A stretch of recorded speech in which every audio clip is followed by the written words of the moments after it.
আমি যদি মরি ময়না দায়ী। ঠিক আর আছে। আমি এক্ষুনি হ্যালো বন্ধুরা, কেমন আছো সবাই? আশা করছি সবাই ভালো আছো, আর আমিও খুব ভালো আছি। আজ আমি আর নিষ্ঠা রেডি হয়ে একটু বেরিয়েছিলাম।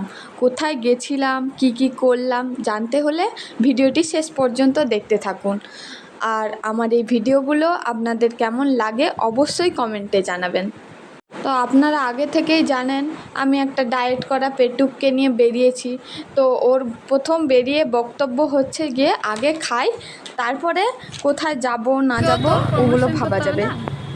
তারপর গাড়িটা সাইড করে রেখে খাবারের দিকে চললো। প্রথমে ফুচকা খেলাম, তারপরে ভুট্টা পোড়া খেলাম। আপনাদের কার কোনটা বেশি ভালো লাগে অবশ্যই কমেন্ট করে জানাবেন কিন্তু। তারপরে এই যে চলে এলাম আমাদের ইউনিভার্সিটির সেমিনার হলে। এখানে আসছিল আমাদের ভবনের প্রিন্সিপাল স্যারের খেলাধুলো ও যোগাসনা সম্পর্কে সংক্ষিপ্ত বক্তব্য।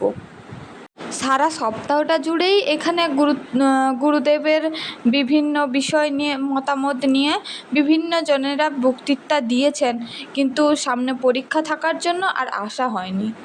আজ যেহেতু আমাদের ডিপার্টমেন্টের স্যার বলবেন আর আমরা ওই ডিপার্টমেন্টের স্টুডেন্ট, না আসলে হয়? এখানে আমরা যখন ঢুকছি দেখি অলরেডি শুরু হয়ে গেছে প্রোগ্রাম, মানে বাইরে কেউ নেই, তো সকলেই ভিতরে চলে গেছে।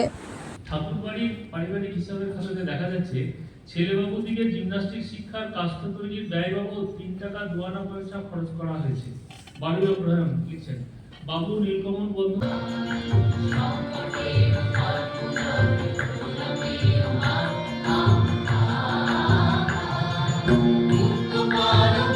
তো পুরো বক্তৃতাটা শুনছিলাম আর একটুখানি ভিডিও করে নিলাম।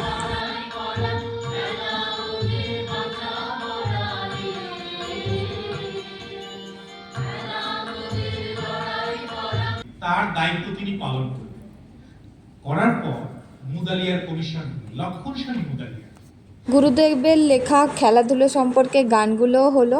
তারপরে এটা অনুষ্ঠান শেষ হয়ে গেল।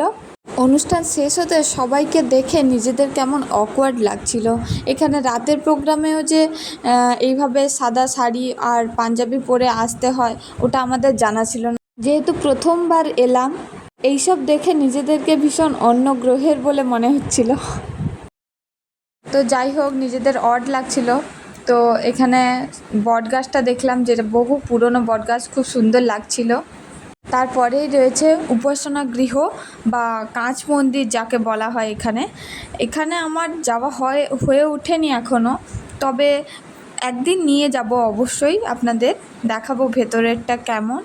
এইভাবে দুজনের সন্ধ্যেটা একসাথে কাটিয়ে ফেললাম। তারপর নিষ্ঠা আমাকে আমার রুম পর্যন্ত ড্রপ করতে এলো, মানে হস্টেল পর্যন্ত ড্রপ করতে এলো। তো ওখানে আমি একটা আইসক্রিম খাওয়ালাম। তো তারপরে দুজনে চলে গেলাম। আমি যদি মরি ময়না দায়ী। ঠিক আর আছে। আমি এক্ষুনি পেপসি খেয়েছি। পেপসি মানে কোল্ড ড্রিঙ্কস পেপসি খেয়েছি। তোকে আমি খেতে বলিনি ওটা তো। খাওয়ার পরে ঢেকুর উঠে যাচ্ছে। এখন বলছে আইসক্রিম।